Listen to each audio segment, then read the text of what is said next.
Hello friends, आपका स्वागत है हमारे यूट्यूब चैनल गॉडसन इन्फो पर। यह जो वीडियो है यह बिहार दरोगा के लिए जो ज्ञान बिंदु के द्वारा बुक लॉन्च किया गया 3rd एडिशन, उसी का प्रैक्टिस सेट है जिसमें 25 सेट क्वेश्चंस दिए गए हैं, जिसमें हमने ऑलरेडी 6 सेट कर चुके हैं। अब ये जो सेट है ये वीडियो जो है सेट नंबर 7 है, ठीक है। तो यह जो प्रीवियस ईयर क्वेश्चंस बिहार दरोगा में पूछे गए हैं उसी का सेट है। तो चलिए आज हम लोग देखते हैं। वीडियो को लाइक ज़रूर करें, वीडियो को एंड तक देखें, आपके लिए बहुत इम्पोर्टेंट होगा वीडियो। और जो लोग बिहार दरोगा बिहार एसएससी की तैयारी करना चाहते हैं ऑनलाइन माध्यम से, तो हमारे साथ जुड़े रहने के लिए हमारे चैनल को ज़रूर सब्सक्राइब कर लें और लास्ट में कमेंट करें। आपका कमेंट हमारे लिए बहुत इम्पोर्टेंट होता है। तो चलिए देखते हैं। ये जो क्वेश्चन है यह बिहार पुलिस मद्य निषेध में मेंस का क्वेश्चन है, ठीक है। तो पहला क्वेश्चन है, 140 भाषाओं में गायन का विश्व रिकॉर्ड बनाने का गौरव किस भारतीय को प्राप्त हुआ? तो राइट आंसर हो जाएगा सुचेता सतीश को, ठीक है। उन्होंने दुबई में आयोजित कॉन्सर्ट ऑफ क्लाइमेट नामक कार्यक्रम में ये चीज़ हासिल किया। अगला क्वेश्चन है, निम्नलिखित में से पूर्व दिशा की ओर प्रवाहित होने वाली नदी कौन है? तो राइट आंसर हो जाएगा बैतरणी नदी, ठीक है। ये ओडिशा के क्योंझर पहाड़ियों से निकलकर पूर्व तथा दक्षिण पूर्व की ओर बहते हुए बंगाल की खाड़ी में गिर जाती है। कौन सी नदी? बैतरणी नदी, ठीक है। चलिए बढ़ते हैं अगले प्रश्न की तरफ। बैतरणी नदी की बात करें यहाँ प्रायद्वीपीय नदी की, ठीक है। दक्षिण भारत की नदी को प्रायद्वीपीय नदी कहते हैं। अगला किस अनुच्छेद में भारत सरकार के कार्यों का वर्णन है? तो भारत सरकार के कार्यों का वर्णन अनुच्छेद 17 में है। इसी में संचालन का तरीका दिया जाता है कि समस्त कार्यपालिका की कार्रवाई राष्ट्रपति के नाम से की जाएगी, ठीक है। राष्ट्रपति के नाम से पारित आदेशों तथा अन्य दस्तावेजों को इस प्रकार अधिप्रमाणित किया जाएगा जैसा कि राष्ट्रपति द्वारा बनाए जाने वाले नियमों में निर्दिष्ट हो। इसे अतिरिक्त इस प्रकार अधिप्रमाणित किए गए किसी आदेश अथवा प्रपत्र की वैधता पर इस आधार पर कोई प्रश्न नहीं किया जाएगा कि उक्त आदेश अथवा प्रपत्र राष्ट्रपति द्वारा निर्मित तथा निष्पादित है, ठीक है। तो यह अनुच्छेद 77 में वर्णित है। अगला है, मानव ठक्कर किस खेल से संबंधित है? तो यह टेबल टेनिस से संबंधित है और गुजरात के राजकोट के रहने वाले हैं। कौन? मानव ठक्कर, ठीक है। चलिए बढ़ते हैं अगले प्रश्न की तरफ। विश्व का प्रथम मेलिनिस्टिक टाइगर सफारी किस राज्य में शुरू हुआ है? तो राइट आंसर हो जाएगा इसका ओडिशा के सिमलीपाल में, ठीक है। सिमलीपाल कहाँ है? तो ओडिशा में है। कुछ यहाँ पे दिए गए हैं tiger reserve, total 55 tiger reserve हैं, ठीक है। जैसे जिम कार्बेट टाइगर रिजर्व कहाँ है? उत्तराखंड में, यह प्रथम था, ठीक है। सिमलीपाल ओडिशा में है। सतकोशिया कहाँ है? उड़ीसा में है। कान्हा की बात करें तो मध्य प्रदेश है और पेंच भी मध्य प्रदेश और महाराष्ट्र दोनों में है, ठीक है। ये कुछ इम्पोर्टेंट टाइगर रिजर्व हैं। जो भी वीडियो देख रहे हैं वीडियो को एक बार लाइक ज़रूर कर दें। अगला है, आकाश में सबसे निचले स्तर का बादल कौन है? तो इसे हम स्तरी मेघ कहते हैं। क्या कहते हैं? स्तरी मेघ कहते हैं। यह धरातल के बहुत ही निकट होते हैं स्तरी मेघ। अगला है, पीके थुंगन समिति किससे संबंधित है? तो स्थानीय स्वशासन से संबंधित है। कौन? पीके थुंगन समिति।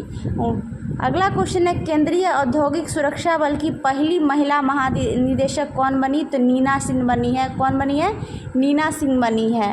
और सुमन कुमारी जो है पाकिस्तान में सिविल जज के रूप में नियुक्त होने वाली पहली हिंदू महिला बनी है। गीता राणा लद्दाख में सेना की पहली महिला अफसर बनी है और शिवांगी सिंह जो है भारत की पहली महिला फाइटर पायलट बनी है। अगला क्वेश्चन है आपको, वायुमंडल में ऑक्सीजन का पुनर्चक्रण किस विधि के द्वारा होता है? तो वायुमंडल में ऑक्सीजन का जो पुनर्चक्रण होगा प्रकाश संश्लेषण के द्वारा होता है। किसके द्वारा होता है? प्रकाश संश्लेषण के द्वारा होता है। और प्रकाश संश्लेषण कौन करता है? तो पेड़ पौधे करते हैं, ठीक है। चलिए बढ़ते हैं अगले प्रश्न की तरफ।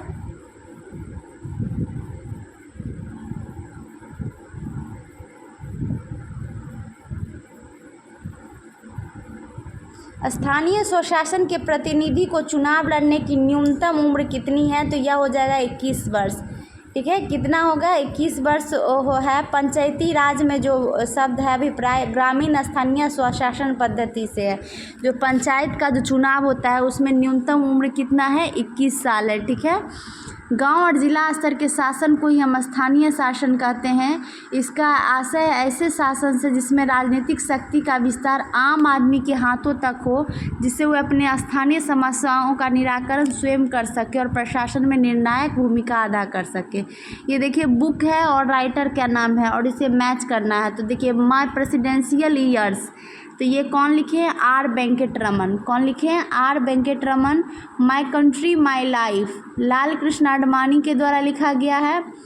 द इनसाइडर जो है आपको पीवी नरसिम्हा राव के द्वारा लिखा गया है। और dynamics of an open society Atal Bihari Vajpayee के द्वारा लिखा गया है। तो ये चीज़, इसका राइट आंसर आपको हो जाएगा ऑप्शन नंबर बी। ठीक है, यहाँ पर कुछ पुस्तक दिए गए हैं जो कि इम्पोर्टेंट है। देखिए award of love social harmony, जो कि नरेंद्र मोदी के द्वारा लिखा गया बुक है। ठीक है, हेड्स एंड टेल्स किसके द्वारा है, मेनका गांधी के द्वारा। Straight from the heart Kapil Dev है। मदर टेरेसा कौन लिखा है, नवीन चावला। अगला क्वेश्चन है, किस सिंधु सभ्यता स्थल से 2 कमरे का बैरक मिला है। तो यह हड़प्पा हो जाएगा इसका राइट आंसर। हड़प्पा किस नदी के किनारे है, तो रावी नदी के किनारे बसा हुआ शहर था। ठीक है, हड़प्पा।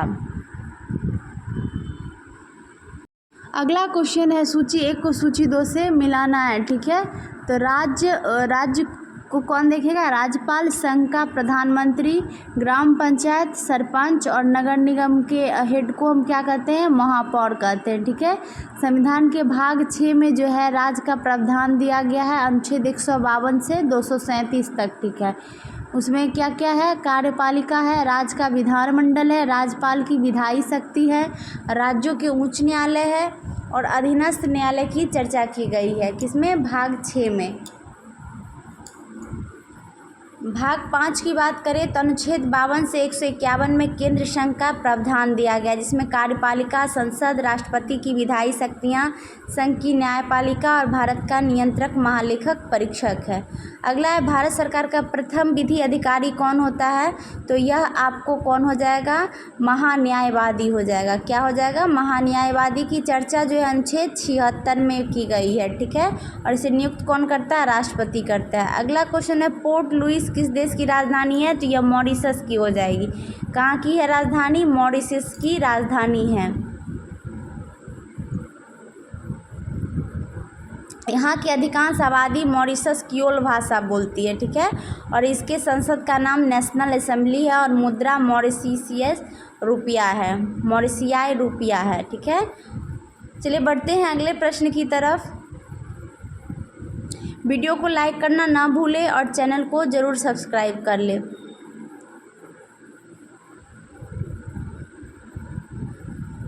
कर रहा कौन सा ग्रंथ तमिल व्याकरण है। तमिल व्याकरण की बात कर रहा है तो तोल्कापियम जो है तमिल व्याकरण है। ठीक है, और किसके द्वारा लिखा गया है, तोल्कापियर के द्वारा लिखा गया है। ठीक है, इस ग्रंथ में हिंदू धर्मशास्त्रों में वर्णित विवाह के 8 प्रकारों का उल्लेख मिलता है। ठीक है, और यह ग्रंथ प्राचीन संगम वंश के समय लिखा गया था। अगला है, बकाटक राजवंश के बाद किस राजवंश ने दक्षिण भारत में शासन किया। तो चालुक्य हो जाएगा। क्या हो जाएगा, चालुक्य हो जाएगा, जो कि बकाटक राजवंश के बाद शासन किया है।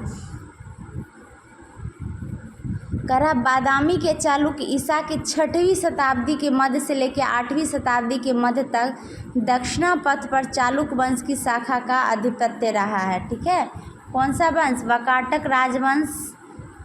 ठीक है, अगला, अशोक के टोपरा अभिलेख किसने सर्वप्रथम खोजा था। तो यह खोजा था फिरोज शाह तुगलक ने। राइट आंसर क्या हो जाएगा, फिरोज शाह तुगलक। फिरोज शाह तुगलक जो है टोपरा कला गुजरात के गिरनार की पहाड़ियों में जो शिकार के लिए आया, तब उसकी नज़र जो है इस स्तंभ पर पड़ी। पहले उसे तोड़ना चाहता था, लेकिन बाद में इसे अपने साथ दिल्ली ले जाने का मन बनाया। इस बात का वर्णन इतिहासकार श्यामे सिराज ने तारीखी फिरोज शाही में किया है। और अशोक के शिलालेख की खोज 1750 ईस्वी में पादरेटी फैंथलन ने किया था। इम्पॉर्टेंट है ये। और पढ़ने की सबसे पहली सफलता जो है 1837 में जेम्स प्रिंसेप ने की थी। तो ये भी इम्पॉर्टेंट है, ये दोनों पॉइंट याद रखिएगा। 1837 में जेम्स प्रिंसेप ने की थी।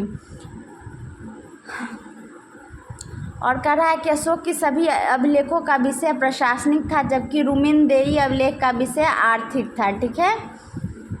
अगला क्वेश्चन है, सर्वप्रथम कृषि का साक्ष्य किस स्थल से प्राप्त हुआ?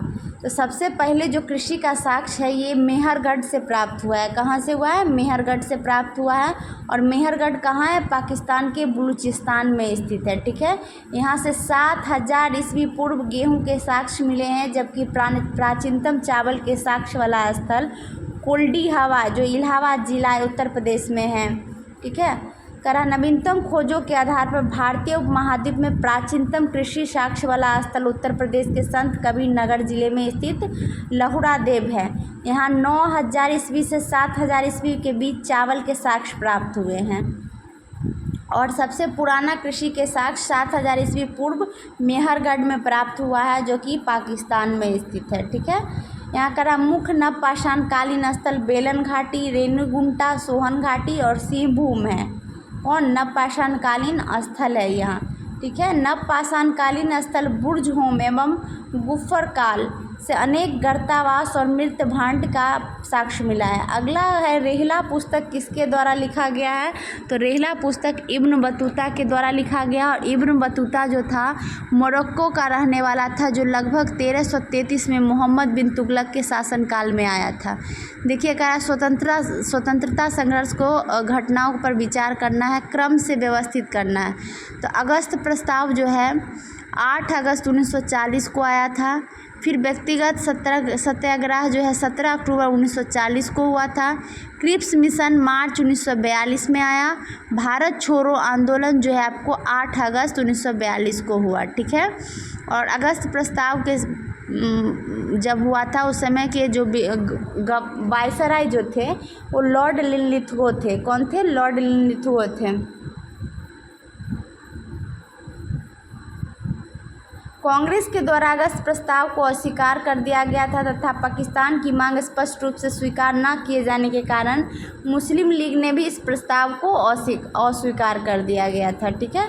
बात करें व्यक्तिगत सत्याग्रह की, तो कांग्रेस ने अगस्त प्रस्ताव के विरोध में द्वितीय विश्व युद्ध में अपने आप को अलग सिद्ध करने के लिए व्यक्तिगत सत्याग्रह आरंभ किया। यह विचारधारा गांधी जी की थी। व्यक्तिगत सत्याग्रह पवनार आश्रम से आरंभ किया गया। 17 अक्टूबर 1940 को विनोबा भावे पहले, बाद में जवाहरलाल नेहरू दूसरे एवं ब्रह्मदत्त तीसरे सत्याग्रही बने। इस आंदोलन को दिल्ली चलो आंदोलन भी कहा जाता है।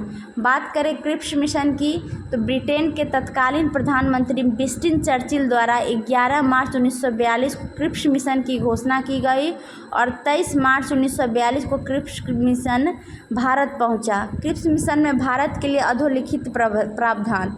द्वितीय विश्व युद्ध के बाद यथाशीघ्र भारत को स्वशासन अर्थात डोमिनियन स्टेट का अधिकार दिया जाएगा।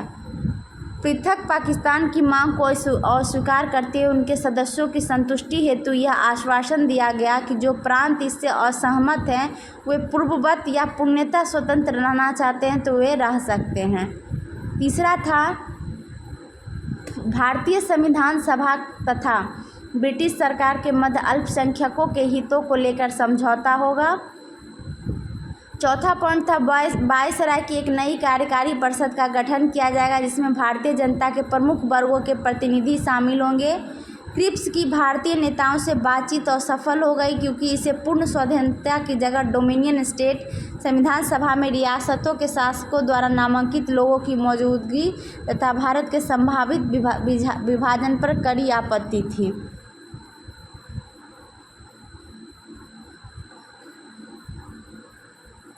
अगला प्रश्न है, भारतीय सेना द्वारा महिला सशक्तिकरण के लिए 2 महिला स्पोर्ट कंपनी AGSC की शुरुआत कहाँ की गई? तो ये महू और पुणे में की गई। राइट आंसर महू और पुणे हो जाएगा। ठीक है। 8 मार्च 2024 को अंतर्राष्ट्रीय महिला दिवस पर भारतीय सेना ने 2 आर्मी गर्ल्स स्पोर्ट कंपनियों का गठन की घोषणा की। महू में आर्मी मार्क्समैनशिप यूनिट और पुणे में आर्मी स्पोर्ट्स इंस्टीट्यूट है। ज्योति शर्मा भारतीय सेना की पहली महिला जज बनी। शिवांगी जोशी नौसेना की पहली महिला पायलट बनी है। अगला क्वेश्चन है, मिशन दिव्यास्त्र का संबंध किस मिसाइल रक्षा प्रणाली से है? तो ये अग्नि 5 से है। किससे? अग्नि 5 से है। पीएम मोदी ने अग्नि 5 मिसाइल को मिशन दिव्यास्त्र नाम दिया है। अग्नि 5 मिसाइल अग्नि श्रृंखला की सबसे लंबी दूरी की मिसाइल है, जिसकी मारक क्षमता 5000 किलोमीटर से अधिक है। अगला देखिए, कह रहा है कि मुंडेश्वरी महोत्सव बिहार के किस जिले में मनाया जाता है? तो राइट आंसर हो जाएगा आपको कैमूर, जो कि भभुआ के नाम से भी जाना जाता है। मुंडेश्वरी महोत्सव मनाया जाता है। मुंडेश्वरी मंदिर बिहार के कैमूर जिले के रामगढ़ गांव में पमड़ा पहाड़ी पर स्थित है, जिसकी ऊंचाई लगभग 600 फीट है। अब देखिए, कुछ महोत्सव हैं और राज्य हैं, ये इम्पोर्टेंट है। खोंगजोम दिवस मणिपुर, नागी पक्षी महोत्सव बिहार, जमुई तावी महोत्सव जम्मू कश्मीर, पर्पल उत्सव अमृत उद्यान, केला उत्सव बुरहानपुर, गणगौर उत्सव राजस्थान, चारकूट मिजोरम, 11वां अंतर्राष्ट्रीय कठपुतली महोत्सव चंडीगढ़, काला घोड़ा कला महोत्सव मुंबई, थाई पूसम त्यौहार तमिलनाडु, गंगा सागर मेला पश्चिम बंगाल, मथुरा धर्म महामेला। अगला क्वेश्चन है, निम्नलिखित में जैव अनिम्नीकरणीय पदार्थ कौन कौन है? तो जैव अनिम्नीकरणीय पदार्थ पूछ रहा है, तो राइट आंसर 2 और 4 हो जाएगा। पॉलीथीन, डिटर्जेंट, ब्लीचिंग पाउडर और प्लास्टिक पॉलीथीन DDT, ये जैव अनिम्नीकरणीय पदार्थ है। ठीक है, इसका मतलब होता है ऐसा पदार्थ जो सूक्ष्म जीवों द्वारा अपघटित नहीं हो पाते हैं, अर्थात इस श्रेणी के पदार्थ सरल उत्पादों में नहीं परिवर्तित होते, जैसे polythene, detergent, bleaching powder, plastic, DDT, पीरकनाशी, जहरीली भारी धातु जैसे सीसा, पारा, आर्सेनिक, कैडमियम, रेडियो सक्रिय तत्व, रासायनिक यौगिक ये इत्यादि, ये सब जैव अनिम्नीकरणीय पदार्थ हैं। यह पदार्थ कणीय, तरल अथवा गैसीय हो सकते हैं, जो खाद्य श्रृंखला में प्रवेश कर जीवों को हानि पहुंचा सकते हैं। अगला प्रश्न है, किसी लोकतंत्र प्रणाली में संसदीय कार्यपालिका से क्या अभिप्राय है? तो इसका यही अभिप्राय होता है कि ऐसी कार्यपालिका जो संसद के बहुमत के समर्थन पर निर्भर हो। ठीक है, सरकार की संसदीय व्यवस्था वह व्यवस्था है जिसमें कार्यपालिका अपनी नीतियों एवं कार्यों के लिए विधायिका के प्रति उत्तरदायी होती है। दूसरी ओर सरकार की राष्ट्रपति शासन व्यवस्था में कार्यपालिका अपनी नीतियों एवं कार्यों के लिए विधायिका के प्रति उत्तरदायी नहीं होते हैं, और ये संवैधानिक रूप से अपने कार्यकाल के मामले में विधायिका से स्वतंत्र होती है। भारत की संसदीय व्यवस्था में राष्ट्रपति नाम मात्र को कार्यपालिका है तथा प्रधानमंत्री तथा उसका मंत्रिमंडल वास्तविक कार्यपालिका है। अगला क्वेश्चन है, देखिए, सूची 1 को सूची 2 से मिलाना है। पूतिरोधी मतलब क्या हुआ? तो ऑप्शन नंबर डी राइट हो जाएगा। पूतिरोधी मतलब हुआ कटा फटा और घाव साफ करने में। प्रतिजैविक मतलब हुआ जीवाणु के विकास को रोकता है। रोगाणुनाशक होता है आपको नाला नल आदि साफ करने में। पीड़ाहारी दर्द निवारक दवा के रूप में होता है, जिसको हम पेन किलर के नाम से जानते हैं। ठीक है, प्रतिरोधी मतलब क्या हुआ? एंटीसेप्टिक कहते हैं। वे औषधियाँ जो सूक्ष्म जीवों को मारने, उनको वृद्धि को रोकने में सहायक होती है।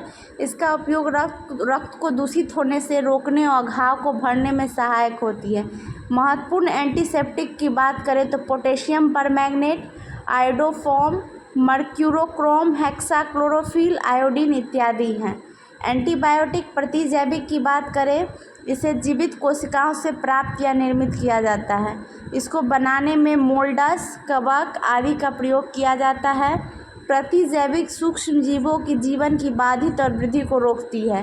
प्रथम प्रतिजैविक पेनिसिलिन की खोज अलेक्जेंडर फ्लेमिंग ने 1929 में किया। ये बहुत ही इम्पोर्टेंट है। ठीक है, चलिए अगला क्वेश्चन देखते हैं। कह रहा, दक्षिण एशियाई क्षेत्रीय सहयोग संगठन का वर्तमान सदस्य कौन देश है? कूट की सहायता से चुनने के लिए कह रहा है, तो 1 2 3 4 हो जाएगा। भारत, भूटान, बांग्लादेश, मालदीव, म्यांमार नहीं होगा। ठीक है, दक्षिण एशियाई क्षेत्रीय सहयोग संगठन का वर्तमान 8 सदस्य देश हैं। इसके सदस्य देश भारत, पाकिस्तान, बांग्लादेश, नेपाल, भूटान, श्रीलंका, मालदीव एवं अफगानिस्तान है। म्यांमार दक्षिण एशियाई क्षेत्रीय सहयोग संगठन का सदस्य देश नहीं है। दक्षिण एशियाई सहयोग संगठन को हम सार्क कहते हैं, जिसकी स्थापना 8 दिसंबर 1985 को हुई और इसका मुख्यालय कहाँ है? काठमांडू में है। पहला शिखर सम्मेलन ढाका में हुआ था 1985 में, और अफगानिस्तान 2005 में आयोजित हुए 13वें वार्षिक शिखर सम्मेलन में सार्क का सबसे नया सदस्य बना। सार्क का मतलब होता है south Asian association for regional cooperation. ठीक है, अगला क्वेश्चन है, निम्नलिखित में कौन अधात्विक खनिज है? तो अधात्विक खनिज माइका हो जाएगा। माइका को हिंदी में अभ्रक कहते हैं हम लोग। खनिज जो होते हैं प्राकृतिक में पाए जाने वाले वह पदार्थ जिसमें मुख्यतः एक रासायनिक अवयव उपस्थित रहता है, खनिज कहलाता है। खनिजों की पहचान उसके भौतिक एवं रासायनिक गुणों से होता है। खनिज मुख्यतः 2 प्रकार के होते हैं।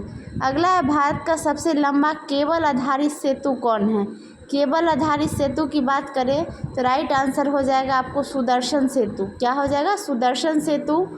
भारत के प्रधानमंत्री द्वारा सुदर्शन सेतु, जिसे ओखा बेयट द्वारका सिग्नेचर ब्रिज भी कहा जाता है, का उद्घाटन किया गया है। यह ओखा मुख्य भूमि और गुजरात में बेयट द्वारका द्वीप को जोड़ने वाला है। भारत का सबसे लंबा केबल आधारित पुल है। सुदर्शन सेतु तकनीकी रूप से एक समुद्री लिंक है जो गुजरात के लिए पहला पुल है, जिसकी कुल लंबाई 4772 मीटर है, जिसमें 900 मीटर लंबा केबल आधारित पुल है। इसमें फुटपाथ के ऊपर हिस्से पर सौर पैनल भी लगाए गए हैं, जिससे 1 मेगावाट बिजली उत्पन्न होती है। अटल सेतु भारत का सबसे लंबा पुल है और साथ ही सबसे लंबा समुद्री पुल भी है। अटल सेतु लगभग 21.8 किलोमीटर लंबा 6 लेन वाला पुल है, जिसकी लंबाई समुद्र के ऊपर 16.5 किलोमीटर है और ज़मीन पर लगभग 5.5 किलोमीटर है। अटल सेतु नहवा सेवा से लिंक के रूप में जाना जाता है। अटल सेतु मुंबई में सेवरी से शुरू होता है, रामगढ़ जिले की उड़न तालुका में नाहा सेवा पर समाप्त होता है। अगला प्रश्न है, निम्नलिखित कथनों को ध्यानपूर्वक अध्ययन करना है। उत्तरी ध्रुव बिंदु के चारों ओर क्रमबद्ध भूमिखंड है। कथन सत्य कह रहा है, 2 और 3 हो जाएगा। उत्तरी ध्रुव बिंदु जल में अवस्थित है और दक्षिणी ध्रुव बिंदु स्थलखंड पर अवस्थित है और इसके चारों ओर जल है। ठीक है, बात करें उत्तरी ध्रुव की, 90 डिग्री उत्तरी अक्षांश उत्तरी ध्रुव को चिन्हित करता है। उत्तरी ध्रुव आर्कटिक महासागर के बीच में स्थित है, जिसका पानी लगभग हमेशा बर्फ से ढका रहता है। उत्तरी ध्रुव पर किसी भी देश का स्वामित्व नहीं है, यह अंतर्राष्ट्रीय जल क्षेत्र में स्थित है। अगला क्वेश्चन है, रिंग ऑफ फायर से क्या अभिप्राय है? रिंग ऑफ फायर से अभिप्राय है आपको प्रशांत महासागर के चारों ओर ज्वालामुखी का एक श्रृंखला है, उसी को हम रिंग ऑफ फायर के नाम से जानते हैं। अगला क्वेश्चन है, सबसे पुराना परमाणु विद्युत गृह कौन सा है? तो विद्युत गृह सबसे तारापुर है, जो कि महाराष्ट्र में स्थित है। तारापुर परमाणु विद्युत गृह का स्थापना महाराष्ट्र के पालघर जिला के तारापुर में 28 अक्टूबर 1969 में किया गया था। इस संयंत्र में 4 रिएक्टर हैं, जिसमें 2 बॉइलिंग वाटर रिएक्टर्स तथा 2 प्रेशराइज्ड हैवी वाटर रिएक्टर तकनीक पर आधारित है। तारापुर बिजली संयंत्र की प्रारंभिक क्षमता 210 मेगावाट थी, जो अब बढ़कर 1100 मेगावाट हो चुकी है। तारापुर परमाणु संयंत्र अमेरिका के सहयोग से स्थापित हुआ था। तत्कालीन प्रधानमंत्री लाल बहादुर शास्त्री की उपस्थिति में मई 1964 में दोनों देशों ने अनुबंध पर हस्ताक्षर किए थे। अगला क्वेश्चन है, सिंधु घाटी सभ्यता से संबंधित निम्नलिखित कथनों पर विचार कीजिए। जल निकासी की व्यवस्था थी, लेकिन वह अनियोजित थी। गलत है। ठीक है, सड़क बनाने में ग्रिड पद्धति अपनाई नहीं जाती थी। गलत है। सभ्यता में नगरीय जीवन प्रारंभ हुआ था। नगर 2 भागों में विभाजित थे, पहले गढ़ ऊंचाई पर, दूसरी निचली शहर। का सही कथन चुनने के लिए तो 3 और 4 सही हो जाएगा। ठीक है, इसका सिंधु घाटी सभ्यता में अनूठी विशेषता थी कि नियोजित जल निकास प्रणाली थी। सड़कों के किनारे नालियां ऊपर से ढकी होती थी। घरों का गंदा पानी इन्हीं नालियों से होता हुआ नगर की मुख्य नाली में गिरता था। तो कथन एक असत्य है। सिंधु घाटी सभ्यता में सड़कों तथा गलियों को लगभग एक ग्रिड पद्धति में बनाया गया था जो एक दूसरे को समकोण पर काटती थी। तो कथन 2 असत्य है। ठीक है। सिंधु घाटी सभ्यता में नगरीय जीवन प्रारंभ हुआ था। वस्तुतः इस सभ्यता की पहचान शहर योजना व्यवस्था से की जाती है। सिंधु घाटी सभ्यता के आवासीय व्यवस्थाओं की विशेषता यह है कि वे एक खास संरचनात्मक प्रणाली का पालन करते हुए बनाए गए थे जिसमें सड़कें एक दूसरे को समकोण पर काटती थी। अतः कथन 3 सत्य है। अगला पॉइंट है, सिंधु घाटी सभ्यता में नगर 2 भागों में विभाजित थे। पहली गढ़ या ऊंचाई पर बनाया गया और दूसरा नीचे बनाया गया था। पुरातत्वविदों ने इन्हें क्रमशः क्या कहा था कि यह शहरी सभ्यता है। अगला देखिए, यहाँ पर मिलाना है सेरिबेलम का क्या काम है। तो सेरिबेलम चलने, खड़े होने, संतुलन और अन्य कार्य का नियंत्रण करता है। हाइपोथैलेमस जो है शरीर का तापमान, भावनाओं, भूख, नींद का नियंत्रण करता है। सेरेब्रम जो है ये बुद्धि, चेतना, स्पर्श, दृष्टि एवं स्मृति का नियंत्रण है। मेडुला ऑब्लंगाटा जो है आपको उल्टी का नियमन केंद्र है। ठीक है। तो इस अनुसार जो है आप देखिएगा तो कौन सा सही हो जाएगा। अक्सर सेरिबेलम का कार्य पूछता है, तो इसका होता है चलने, खड़े होने, संतुलन और अन्य कार्य का नियंत्रण। तंत्रिका तंत्र होता है, इसके अंतर्गत सारे शरीर में महीन धागे के समान तंत्रिका फैली रहती है। ये वातावरणीय परिवर्तनों की सूचना संवेदी अंगों से प्राप्त करके विद्युत आवेगों के रूप में इसका द्रुत गति से प्रसारण करती है। शरीर के विभिन्न भागों के बीच क्रियात्मक समन्वय स्थापित करती है। ठीक है। मानव शरीर में तंत्रिका कोशिकाओं द्वारा विद्युत संकेतों का अंतरण सोडियम और पोटेशियम द्वारा परिचालित होता है। EEG इम्पॉर्टेंट है। इलेक्ट्रोनिकोफेलोग्राफ का प्रयोग मस्तिष्क का कार्य का पता लगाने के लिए किया जाता है। तंत्रिका उत्तक की इकाई को हम न्यूरॉन या तंत्रिका कोशिका कहते हैं। अगला देखिए, एक समीकरण दिया हुआ है Fe+4H2O। तो Fe3O4 + 4H2 हो गया। तो इसमें पूछ रहा है कि क्या होगा। तो 1, 2 और 3 तीनों सही है। आपको आयरन का ऑक्सीकरण हो रहा है, H2O का अपचयन हो रहा है, H2O का ऑक्सीकारक एजेंट की तरह व्यवहार कर रहा है। तो 1, 2, 3 तीनों सही हो जाएगा। ठीक है। अगला प्रश्न है, पुरातत्वविदों द्वारा नया किलेबंद हड़प्पा स्थल की खोज कहाँ की गई। तो किलेबंद का जो खोज किया गया था मोरोधारो में किया गया था। कहाँ किया गया था? मोरोधारो यह हड़प्पा युग की एक किलेबंद बस्ती है। अब देखिए मोरोधारो की विशेषता क्या है। यह बस्ती हड़प्पा कालीन 2600 से 1900 ईसा पूर्व से 1900 से 1300 ईसा पूर्व तक परिपक्व है। किलेबंदी की माप पूर्व से पश्चिम तक 102 मीटर और उत्तर से दक्षिण तक 58 मीटर है। इसके दक्षिण पश्चिम की ओर 10 × 10 मीटर का मंच और उत्तर पूर्व की ओर एक कुआं है। यहाँ पर दफन गुफाएं भी पाई जाती है जिसमें एक सीमा का निर्धारण करने के लिए पत्थरों के ढेर हैं। छिद्रित जार के टुकड़े, आरक्षित शिल्पवेयर और टेराकोटा केक के साथ हड़प्पा मिट्टी के बर्तनों का पता लगाया गया है। अगला क्वेश्चन है, चंबल नदी द्वारा जो बीहर घाटी बनाई गई है उस घाटी को क्या कहा जाता है। तो उस घाटी को हम तंग घाटी कहते हैं। क्या कहते हैं? तंग घाटी कहते हैं। तंग घाटियाँ अक्सर तब बनती है जब कोई नदी सदियों तक चलती हुई किसी जगह पर धरती में एक घाटी काट दे, उसी को हम तंग घाटी कहते हैं। अगला क्वेश्चन है, लेटराइट मिट्टी अत्यधिक वर्षा के बाद निर्मित होती है जिसका कारण है, इसका क्या कारण है? निक्षालन कारण है। क्या है? निक्षालन। यह मिट्टी सामान्यतः 200 सेंटीमीटर से अधिक वर्षा वाले क्षेत्रों में पाई जाती है। अधिक वर्षा के कारण लेटराइट चट्टानों का निक्षालन हो जाता है जिसके फलस्वरूप बालू एवं चूने के अंश रिसकर नीचे चले जाते हैं एवं मृदा के रूप में लोहा एवं एल्युमिनियम के यौगिक बच जाते हैं। यह मिट्टी मुख्य रूप से पूर्वी एवं पश्चिमी घाट पर्वत, राजमहल के पहाड़ी क्षेत्र, केरल सर्वाधिक, कर्नाटक, ओडिशा के पठारी क्षेत्र, छोटा नागपुर के तट पठार एवं मेघालय पठार पर पाई जाती है। इस मिट्टी में चूना, नाइट्रोजन, पोटास तथा ह्यूमस की कमी होती है। चूने की कमी के कारण यह मृदा अम्लीय होती है। इस मिट्टी में मुख्यतः चाय, कॉफ़ी, कहवा, रबड़, सिनकोना, काजू, मोटे अनाजों एवं मसालों की कृषि की जाती है, परंतु इसे कृषि के दृष्टिकोण से कम उपजाऊ मृदा श्रेणी में रखते हैं। सूखने पर पथरीली हो जाती है, इसलिए लेटराइट मृदा का प्रयोग ईंट निर्माण में भी किया जाता है। ठीक है, ये सारी लेटराइट मृदा के बारे में फैक्ट थे। अगला प्रश्न है, कपास की खेती के लिए प्रयुक्त मिट्टी के संबंध में निम्नलिखित कथनों पर विचार करना है। यह काफ़ी समय तक नमी बनाए रखती है। यह मिट्टी जलयोजित रहती है, पीली हो जाती है। यह कंकड़ और चूना पत्थर से भरपूर होती है। गलत है, एक सही हो जाएगा आपको। कपास की खेती के लिए सबसे उपयुक्त मिट्टी काली मिट्टी माना जाता है। इस मिट्टी का जल धारण करने की बृहत्तम क्षमता होती है। इसमें काफ़ी समय तक नमी बनी रहती है। इस मिट्टी को रेगूर, उष्णकटिबंधीय चेरोनोजम, ट्रॉपिकल ब्लैक अर्थ व केरल मिट्टी के नाम से भी जाना जाता है। करेल मिट्टी, केरल नहीं, करेल। कपास की खेती के लिए सबसे उपयुक्त मिट्टी होने के कारण काली मिट्टी को काली कपासी मिट्टी के नाम से भी जाना जाता है। काली मिट्टी का सर्वाधिक विकास महाराष्ट्र के दक्कन ट्रैप के उत्तर पश्चिमी क्षेत्र में हुआ है।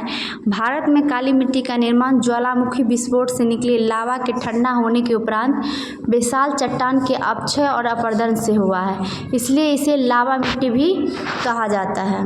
अगला देखिए, ये ब्लड रिलेशन का क्वेश्चन है।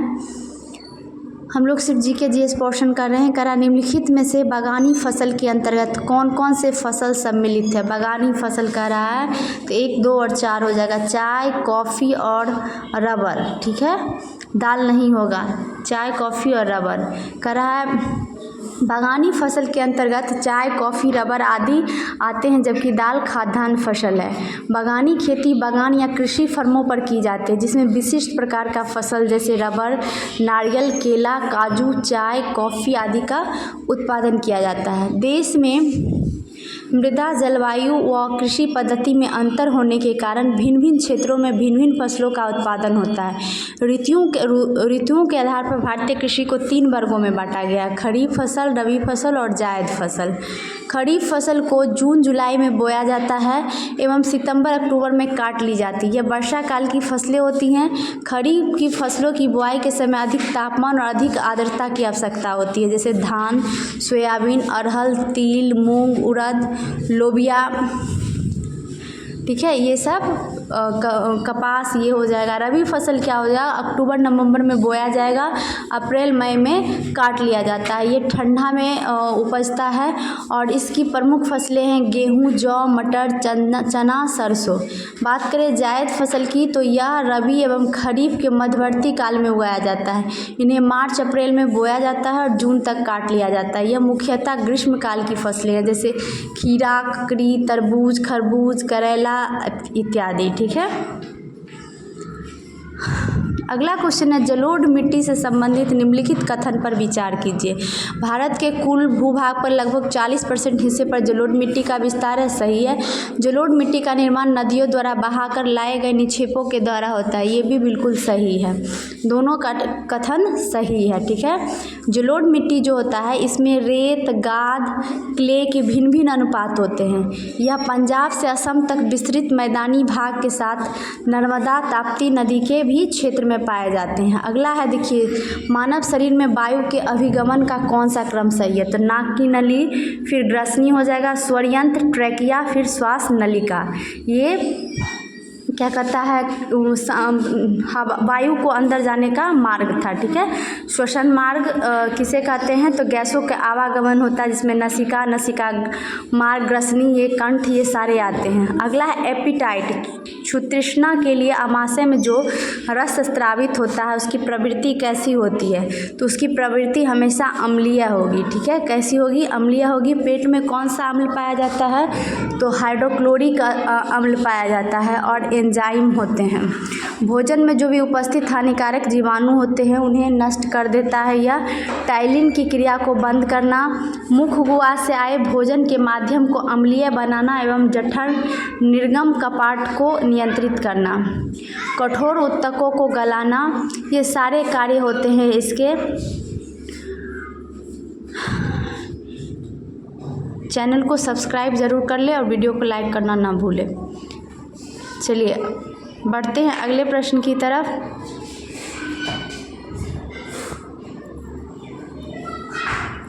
धन निष्कासन का सिद्धांत किसके द्वारा दिया गया था? तो यह दादा भाई नौरोजी के द्वारा दिया गया था धन निष्कासन का सिद्धांत। ठीक है, इसको धन के बहिर्गमन का सिद्धांत भी कहा जाता है।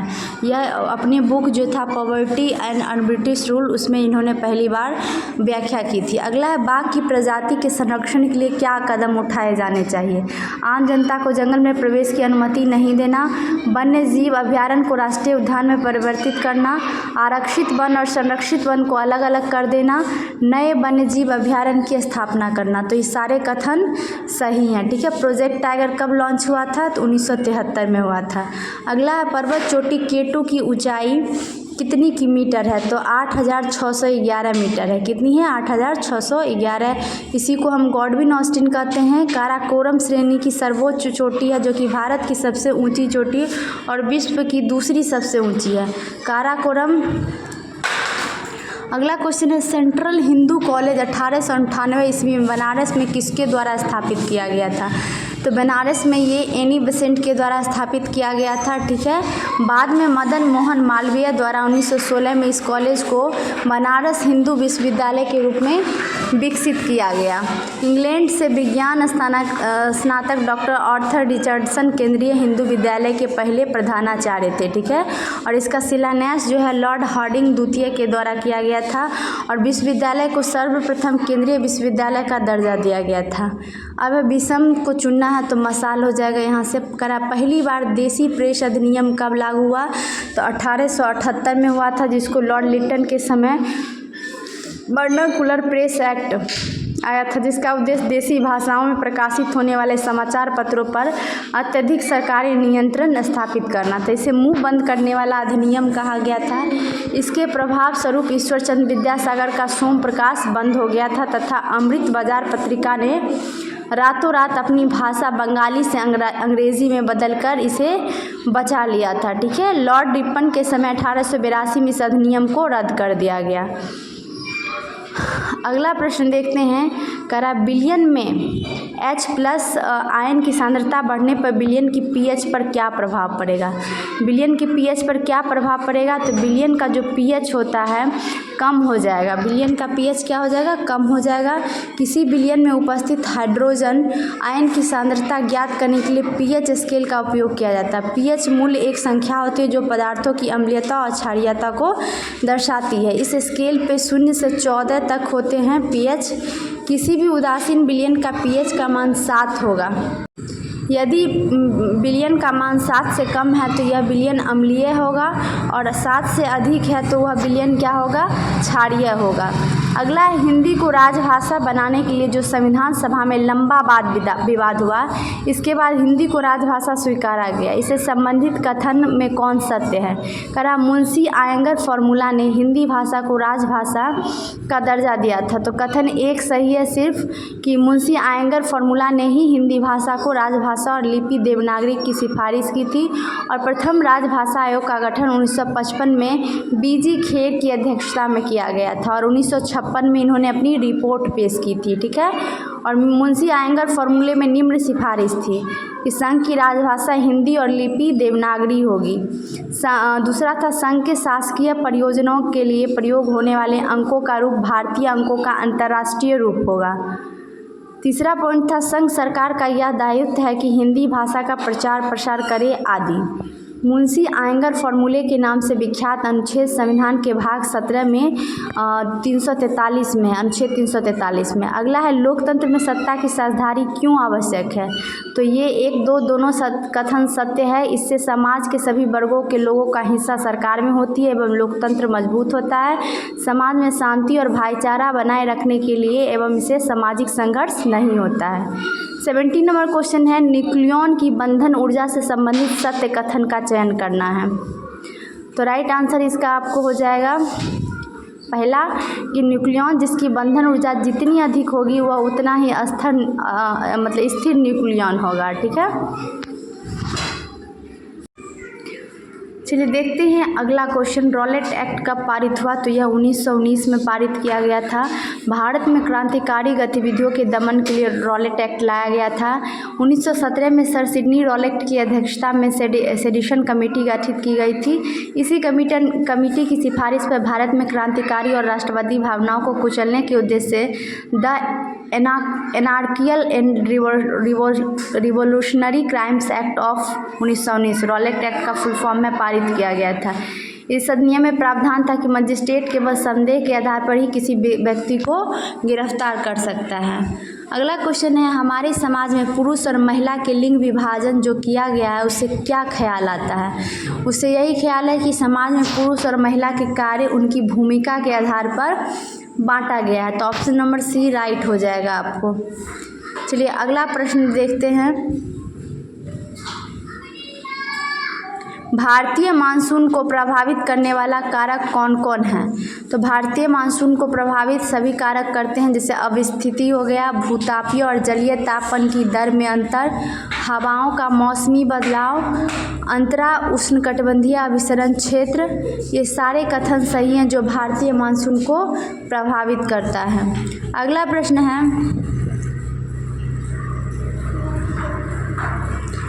भारत को स्वतंत्रता 15 अगस्त 1947 को मिली। कारण 15 अगस्त को स्वतंत्रता दिवस मनाया जाता है। तो इसमें क्या है कि कथन तो सही है, दोनों कथन सही थे, लेकिन दो जो है एक का सही व्याख्या नहीं था। अगला, बसीय खाद्य पदार्थ को खुला छोड़ने पे जो ऑक्सीजन से रिएक्शन होता है उसको हम क्या कहते हैं? तो रेंसिडिटी कहते हैं। ठीक है, इसमें विकृति गंधता होता है, जिसमें वसायुक्त या तेलीय खाद्य सामग्री जब लंबे समय तक रखा जाता है तो उपचयित होने पर तेल और वसा विकृत गंधी हो जाते हैं, इनके स्वाद और गंध बदल जाते हैं। तेलीय तथा वसायुक्त खाद्य सामग्रियों में उपचयन रोकने वाले पदार्थ जो होते हैं प्रतिऑक्सीकारक मिलाए जाते हैं। चिप्स बनाने वाले चिप्स की थैली में ऑक्सीजन हटाकर उसमें नाइट्रोजन जैसे कम सक्रिय गैस से नियुक्त करते हैं ताकि चिप्स का उपचयन ना हो सके। ठीक है, चलिए बढ़ते हैं अगले प्रश्न की तरफ। सरल लोलक के आवर्तकाल का व्यंजक क्या होता है? यहाँ संकेतों के अर्थ सामान्य हैं। यहाँ पूछ रहा है कि क्या हो जाएगा व्यंजक आवर्तकाल का सरल लोलक का? तो राइट आंसर हो जाएगा ऑप्शन नंबर डी, 2π√m/k। अगला है, वैज्ञानिकों द्वारा हाल ही में विकसित राजलक्ष्मी और पूसा सुगंधा किस फसल की किस्म है? तो यह चावल की किस्में हैं। किसकी है? राजलक्ष्मी और पूसा सुगंधा। चावल ग्रेमिनी कुल की एक उष्णकटिबंधीय फसल है। भारत में चावल की 3 फसलें अमन, ओस और बोरो उगाई जाती है। अगला है, संविधान संशोधन की आवश्यकता समय समय पर क्यों होती है? तो समय समय पर इसलिए होती है कि समय के साथ बदलते परिस्थिति के कारण संविधान में बदलाव जरूरी होता है, इसीलिए संविधान संशोधन जरूरी है। ठीक है, संविधान संशोधन किस देश से लिया गया है? तो दक्षिण अफ्रीका देश से लिया गया है। और ये किस भाग में है? तो भाग 20 में, अनुच्छेद 368। एक ऐसा भाग है जिसमें सिर्फ केवल एक ही अनुच्छेद है। ठीक है, ये ध्यान रखिएगा। बदलती हुई परिस्थितियाँ सरकार के ढांचे और उनकी कार्यशैली को बदल देती है। संविधान में 3 तरीकों का संशोधन किया जाता है।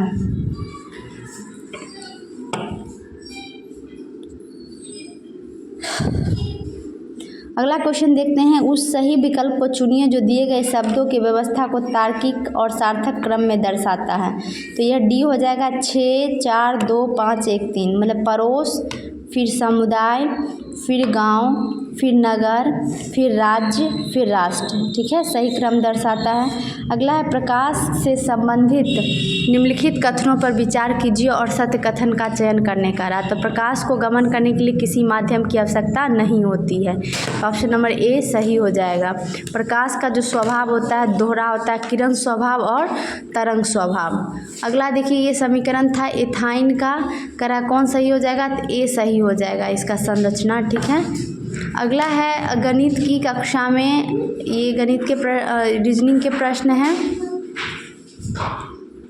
नेक्स्ट है, निम्नलिखित पहाड़ी में कौन पहाड़ी मेघालय पठार का भाग है? मेघालय पठार का कौन सा भाग है? तो गारो पहाड़ी मेघालय पठार का भाग है। 3 पहाड़ियाँ होती है, गारो, खासी, जयंतिया। शुरू में मेघालय पठार छोटा नागपुर पठार के साथ जुड़ा हुआ था, लेकिन विवर्तनी की हलचल के दौरान दोनों के मध्य एक भ्रंश का निर्माण हुआ तथा बीच का चौड़ा क्षेत्र नीचे धंस गया। बाद में यह क्षेत्र गंगा ब्रह्मपुत्र अपवाह तंत्र द्वारा लाए गए निक्षेपों से भर गया। अगला क्वेश्चन है, कौन सा कथन सत्य है? तो भारत में सभी धर्मों का समान संरक्षण प्राप्त है। यही कथन सही है। सभी धर्मों के साथ समान व्यवहार किया जाता है, किसी भी धर्म के साथ भेदभाव नहीं किया जाता है। यह 25 से 28 में धार्मिक स्वतंत्रता का उल्लेख है। ठीक है, मौलिक अधिकार में 25 से 28 में उल्लेख है धार्मिक स्वतंत्रता का। चलिए बढ़ते हैं अगले प्रश्न की तरफ। करा फ्लेमिंग कौन सा कथन असत्य है? करा फ्लेमिंग के दाएं हाथ के नियम से प्रेरित धारा की दिशा ज्ञात करना है। 2 कथन एकदम सही है। फ्लेमिंग के दाएं हाथ के नियम में मध्यमा उंगली से चुंबकीय क्षेत्र की दिशा ज्ञात की जाती है, ये असत्य है। ठीक है, बाकी तीनों कथन सत्य हैं। करा प्रत्यावर्ती धारा जो समान समय अंतराल के बाद अपनी दिशा परिवर्तित करती है, जबकि दिष्ट धारा में समय के साथ दिशा परिवर्तित नहीं होता है। भारत में बिजली की आवृत्ति हर 1/50 सेकेंड बदल जाती है। अगला प्रश्न है, देखिए, मिलाना है दर्रा। जोजिला दर्रा कहाँ पर है? तो यह जम्मू कश्मीर में है। नाथुला की बात करें सिक्किम, बोमडीला जो है अरुणाचल प्रदेश और सिपकिला हिमाचल प्रदेश। तो ऑप्शन नंबर डी राइट हो जाएगा। जोजिला दर्रा कहाँ है? जम्मू कश्मीर में है। नाथुला सिक्किम में 2 है, जेलेप्पा और नाथुला। ठीक है, अगला है, किसी दूरस्थ बिंदु स्रोत से आती श्वेत प्रकाश किरण स्रोत के बीच एक घूमती हुई चकती डिस्क रख दी जाती है, तो क्या होगा? तो चकती पर प्रकाश का विवर्तन होगा। ऑप्शन नंबर बी सही हो जाएगा। चकती पर क्या होगा? प्रकाश का विवर्तन होगा। अगला क्वेश्चन है, पृथ्वी पर वनस्पतियों और वन्य जीव को निम्नलिखित में किससे खतरा नहीं है? किससे खतरा नहीं है? तो वनारोपण और सामाजिक कृषि से खतरा नहीं है। ऑप्शन नंबर सी सही हो जाएगा। नेक्स्ट है, भारतीय स्वतंत्रता की संघर्ष से संबंधित निम्नलिखित कथनों पर विचार कीजिए, इन्हें घटित वर्षों के अनुसार व्यवस्थित कर सही विकल्प का चयन करने कह रहा है। तो ये 1, 3, 2, 4 हो जाएगा। प्रथम विश्व युद्ध के समय भर्ती से आम जनता को कठिनाई का सामना करना पड़ा। गांधी जी द्वारा देशव्यापी रॉलेट एक्ट सत्याग्रह चलाया गया। फिर जलियांवाला बाग हत्याकांड हुआ। फिर ऑटोमन साम्राज्य को समाप्त करने के पश्चात शुरू हुआ खिलाफत आंदोलन।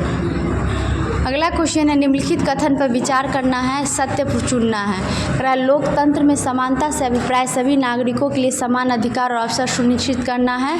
सही है। समानता समाज में विभाजन और भेदभाव को कम करती है और सभी व्यक्तियों को एक समान मानवीय दृष्टिकोण से देखती है। तो दोनों कथन सत्य है, 1 और दोनों सत्य हो जाएंगे। अगला क्वेश्चन है, सूची 1 को सूची 2 से मिलाना है। देखिए, ब्लीचिंग पाउडर तो रंग एवं दाग धब्बे हटाने में काम करते हैं। बेकिंग सोडा का क्या कार्य होता है? Anti acid. और वॉशिंग सोडा जो होता है आपको क्या कहता है, फिर से देखते हैं। ब्लीचिंग पाउडर जो है रंग एवं दाग धब्बे हटाने में प्रयुक्त होते हैं। बेकिंग सोडा जो है आपको एंटी एसिड के लिए प्रयुक्त होता है। और वॉशिंग सोडा कांच के निर्माण के लिए। और सोडियम क्लोराइड जो होता है हाइड्रोजन और क्लोरीन के उत्पादन में प्रयोग किए जाते हैं। ठीक है, तो ऑप्शन नंबर बी राइट हो जाएगा। अगला प्रश्न देखते हैं, राष्ट्रपति के राष्ट्रीय आपातकाल शक्ति पर विचार कीजिए। प्रधानमंत्री मंत्रिपरिषद के लिखित सिफारिश पर कभी भी आपातकाल को लागू कर सकते हैं। सही है। लोकसभा द्वारा संकल्प पारित कर राष्ट्रपति को भेजा जाता है, वो आपातकाल वापस लेने के लिए बाध्य है। तो 1 और 2 दोनों कथन सही है। अगला है, निम्नलिखित कथन को ध्यानपूर्वक पढ़ना है। न्यायालय के निर्णय के खिलाफ कहीं भी आप अपील नहीं कर सकते हैं।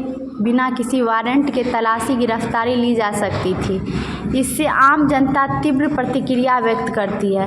करा किससे संबंधित है? तो ये रॉलेट एक्ट 1919 से संबंधित है। तो आज हम लोग 100 क्वेश्चन का सीरीज किए। यह सेट नंबर 7 है। कल हम लोग सेट नंबर 8 लाएंगे।